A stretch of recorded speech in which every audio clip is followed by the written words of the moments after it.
Bonjour, dans cette partie, nous allons dessiner les deux parties de la chaîne de transmission. On va d'abord prendre le plan de face. Ensuite, on va ajouter la ligne de construction, deux lignes de construction. Et on va ajouter un cercle. Voilà. On va essayer de mettre les dimensions 6,5 pour le diamètre, 10,82 pour la distance entre les deux. Et on va essayer de faire la symétrie. On ajoute un troisième cercle. On ajoute le diamètre, on le ramène un peu vers le haut. On utilise la relation tangente.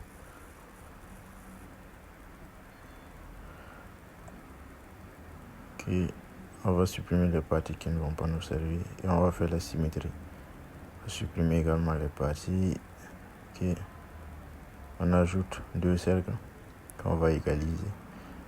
On va d'abord mettre le diamètre et ensuite égaliser.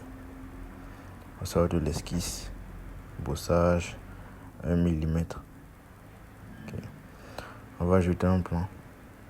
Une référence suffit et la distance. On prend cette surface. On ajoute deux cercles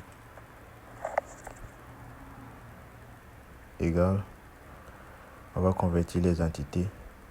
Sort de l'esquisse. Bossage. On va mettre 3 mm.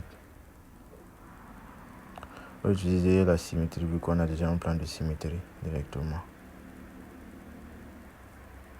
Deuxième symétrie, voilà.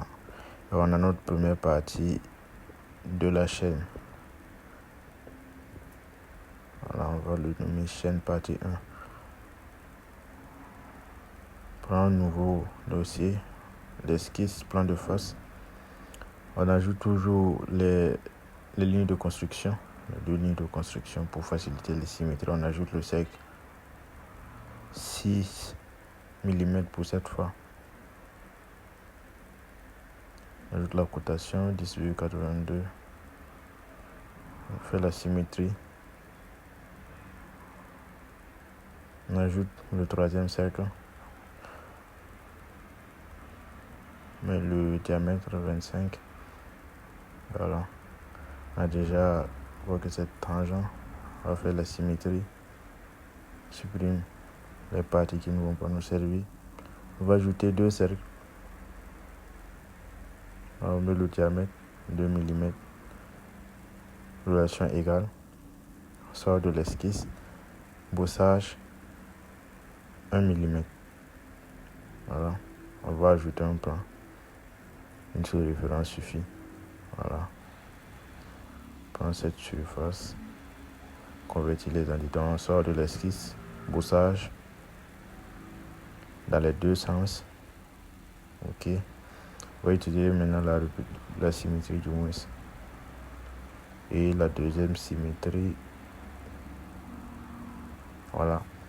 On a notre deuxième partie de la chaîne qui est là.